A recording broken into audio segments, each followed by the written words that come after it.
जी अस्सलाम वालेकुम। उम्मीद करता हूँ सब भाई खैर आफियत से होंगे। आज है 5 जून 2026। मार्केट की ओवरऑल अपडेट आपको देता जाऊँ यहाँ पे।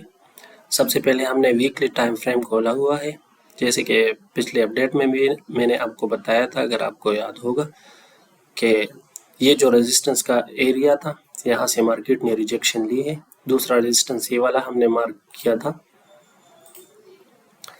जहाँ तक मार्केट नहीं गई हो इसी रेजिस्टेंस से दोबारा मार्केट नीचे की तरफ आ गई।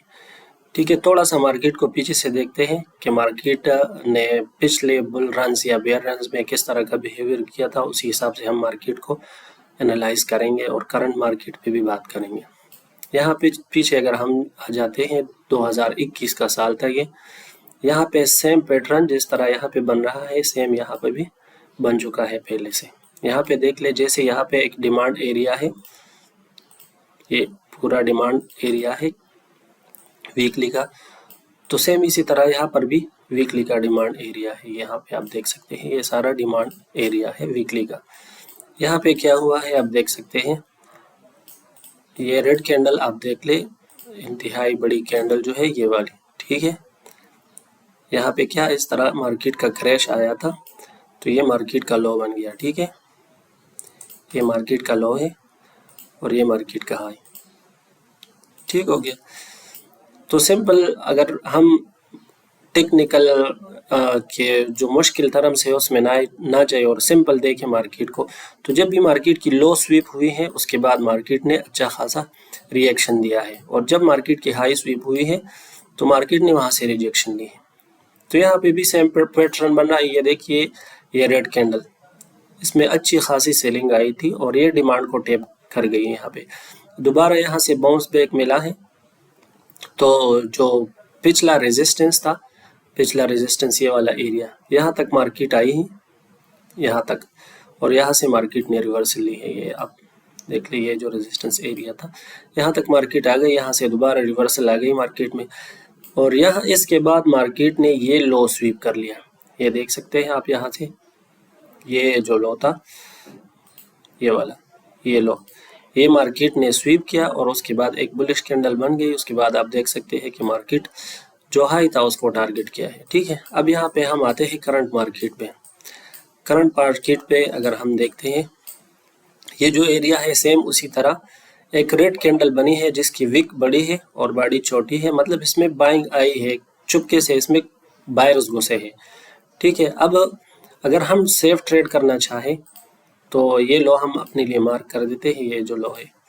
ठीक है, अगर हम बिल्कुल सेफ ट्रेड करना चाहते हैं, स्पॉट में इन्वेस्टमेंट करना चाहते हैं या लॉन्ग टर्म की सोच रहे हैं, तो यहाँ से अगर मार्केट इस एरिया को स्वीप कर देती है इस तरह और दोबारा रिक्लेम करती है, तो फिर हम इसमें लॉन्ग की पोजीशन भी ले सकते हैं और लॉन्ग टर्म के लिए स्पॉट बाइंग भी कर सकते हैं। हमारे जो टारगेट होती है, यहाँ से जो हमारा टारगेट होगा पहला, वो ये रेंज के दरमियान जो मिड रेंज होता है ना, ये हमारा पहला टारगेट होगा 61,000 का, और दूसरा हमारा 82,000 का, ये हमारा टारगेट होगा। ये लॉन्ग टर्म के हिसाब से मैं बता रहा हूँ। ठीक है, शॉर्ट टर्म फिर आप छोटे टाइम फ्रेम पे स्कैल्प वगैरह कर सकते हैं। इसके अलावा हम यूएसडीटी डोमिनेंस को देखेंगे, अभी करंट मार्केट में हम क्या ट्रेड प्लान कर सकते हैं। तो यहाँ अगर हम आ जाए यूएसडीटी डोमिनेंस पे, आप देख सकते हैं यूएसडीटी डोमिनेंस जो है अभी करंट भी ये एक रेजिस्टेंस पर ट्रेड कर रहा है। ठीक है, ये सारा रेजिस्टेंस का एरिया है।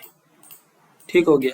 तो करंट जो मार्केट है ये भी बायर्स को सपोर्ट कर रही है, और ज्यादा बेस्ट क्या रहेगा कि ये जो हाई है इसको मार्केट डिविएट करके दोबारा रेंज में एंटर हो, तो फिर हम ये मिड रेंज टारगेट कर सकते हैं और ये जो हाई, ये जो लो है इसको हम टारगेट कर सकते हैं। और आपको पता है ये यूएसडीटी की जो डोमिनेंस होती है वो बीटीसी के बिल्कुल अपोजिट होती है। तो यहाँ से भी सेम, यहाँ जो मार्केट करंट जहाँ पे चल रही है 62,800, तो यहाँ से भी हम पोजीशन बिल्ड कर सकते हैं। अगर हम डीसीए वाले मामलात में जाते हैं तो यहाँ से फिर हम दोबारा ये जो लूज स्वीप होगा तो यहाँ से हम डीसीए करेंगे और मिड रेंज इसको टारगेट बनाएंगे। ये तो बड़े time frame, weekly time frame. अभी डेली टाइम फ्रेम पे आ जाते हैं, तो डेली टाइम फ्रेम पे भी डिस्कस करते हैं कि बीटीसी की क्या ओवरऑल सिचुएशन है। अच्छा, डेली टाइम फ्रेम पे यहाँ पे देखें, पहले यहाँ पर एक इसी तरह का ये बेयर फ्लैग बना था, जिसके टूटने पे हमें अच्छी खासी मार्केट क्रैश नज़र आई। ठीक है, यहाँ से यहाँ तक का जो क्रैश था वो तकरीबन कोई 30% का क्रैश है। ठीक हो गया। अब दोबारा यहाँ से मार्केट ने क्रैश किया है तकरीबन कोई 17-18%। तो जो वर्स केस होगा, वर्स केस अगर मार्केट सेम पैटर्न को दोहराती है यहाँ से, तो अगर वर्स केस हुई तो यहाँ से मार्केट अगर तो वही 52-51 वाला एरिया जो है ये हमारा लास्ट सपोर्ट होगा। यहाँ से मार्केट इंतहाई मुश्किल है कि यहाँ से मज़ीद क्रैश कर जाए, क्योंकि यहाँ पे पर फिर दोबारा कोई पैटर्न बनेगा, पैटर्न के हिसाब से फिर मार्केट चलेगा। ये देखिए, यहाँ से बेयर फ्लैग हमारा ब्रेक हुआ, रिटेस्ट हुआ, उसके बाद 29% का क्रैश आया। यहाँ पर भी हमारा पास जो है ये बेयर फ्लैग जो है ये क्रैश हुआ है, ऑलमोस्ट कोई 15% का क्रैश आया हुआ है। तो अगर मज़ीद क्रैश आता है तो ये फिर 52,000-51,000 के एरिया में मार्केट होगी और वहाँ से फिर बाउंस बैक मिलेगी या इसी तरह बेयर फ्लैग बनाएगी, जो भी करेगी मार्केट उस हिसाब से हम देखेंगे। ठीक हो गया। अच्छा, अब यहाँ से अगर हमें बाउंस बैक मिलता है ना, तो हम टारगेट यहाँ से क्या रख सकते हैं, यहाँ से ये जो हमारे पास ये रेजिस्टेंस एरिया है इसको भी हम मार्क कर देते हैं। ठीक है, ये यहाँ से अगर हमें बाउंस बैक मिलता है तो वो 65,000-67,000 का एरिया होगा, और उस एरिया को अगर मार्केट इस तरह क्लेम करती है और इसके ऊपर सस्टेन करती है तो फिर नेक्स्ट हमारे पास एक ये 77 का एरिया है और दूसरा फिर वही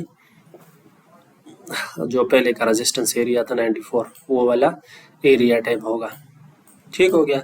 यहाँ पर अगर मजीद कोई बंदा कहता है कि BTC 40,000 जाएगी, 38,000 जाएगी, तो जाने पे तो BTC 10,000 पे भी जा सकती है, तो उसकी टेंशन आपने नहीं लेनी। आपने इंट्राडे सेटअप बनाए और उस हिसाब से जो है ना ट्रेड करें।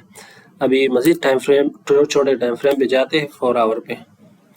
4 आवर पे भी अच्छा बुलिश स्ट्रक्चर बना हुआ है। यहाँ पर अगर हम देखें ना, आज के दिन बेहतरीन सेटअप बने हैं मार्केट में। ये देखिए, यहाँ पे ये जो लो था अभी मार्केट में, जो बाइंग वाला कैंडल होता है ना, उसकी लो जब स्वीप होती है तो उसके बाद ज़रूर मार्केट रिएक्शन देता है। तो यहाँ से भी अच्छा खासा हमें जो है ना ट्रेड मिला है। ये लो स्वीप किया, लो के अंदर रिक्लेम हुआ, तो रिक्लेम में हम छोटे टाइम फ्रेम पे जाते हैं, H1 पे चले जाते हैं।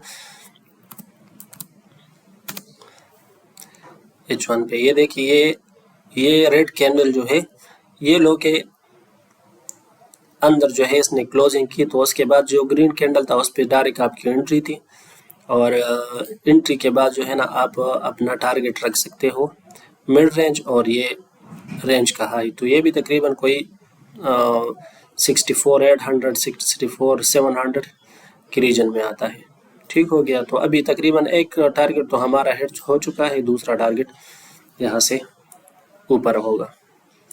तो आई होप आपको मार्केट की समझ आई होगी, कोई नई चेंजिंग मार्केट में नहीं आई है, वही पुराना सिस्टम है। तो मेरे ख्याल से इस पे कोई भी कंफ्यूजन बात नहीं होगी। फिर भी अगर किसी का क्वेश्चन है वो पूछ सकता है।